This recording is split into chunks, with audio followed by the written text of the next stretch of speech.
Кыргызстанда жылына 2,5 миллион тонна көмүр керектелет. Бул тууралуу Кыргыз көмүр ишканасынын жетекчиси Канатбек Ашырбаев билдирди.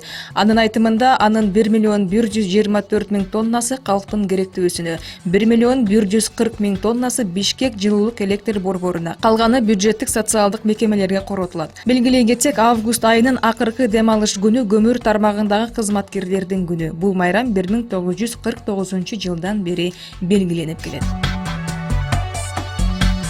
Кыргызстанда аткезчилик жолу менен ташылып келинген жалпы жүктүн 20%-ын тамеки түзөт. Бул тууралуу бажы кызматынын өкүлү Алмазбек Мамытбеков билдирди. Анын айтымында, мыйзамсыз чылым ташып келе жаткан 8 фура кармалды. Анын ар бири 35 миллион сомдон бааланган.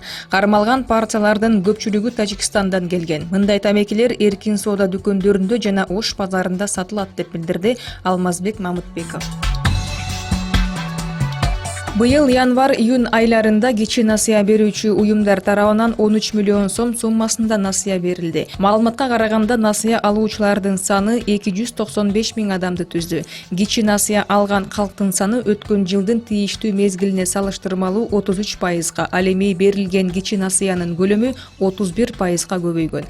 Кичи насыяны кайтаруунун деңгээли өткөн жылдын тийиштүү мезгилине салыштырганда 1,5% пунктта өсүп, 2019 жылдын январь-июнунда 94%ды түздү. Кыргызстанда радикалдуу жана экстремисттик идеялардын алдын алууда мамлекеттик органдардын дараметин күчөтүү максатында Бишкекте атайын окутуу уюштурулду. Ага республиканын бардык аймактарынан чакырылган укук коргоо жана коопсуздук органдарынын өкүлдөрү катышты. Кыргызстанда экстремисттик көз карашты жайылтат деп 21 диний уюмга тыюу салынган. Террордук топторго ар кандай жолдор менен кошулуп калган 800дөй Кыргызстандын жараны Ирак менен Сирияга кеткендиги расмий айтылат.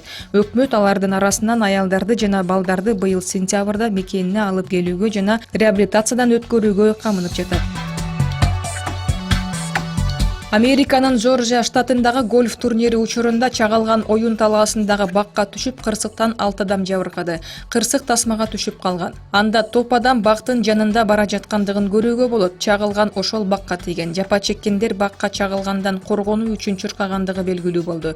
Уюштуруучулар турнирди кийинкиге жылдырган. Жабыркагандардын абалы канааттандырарлык деп айтылды.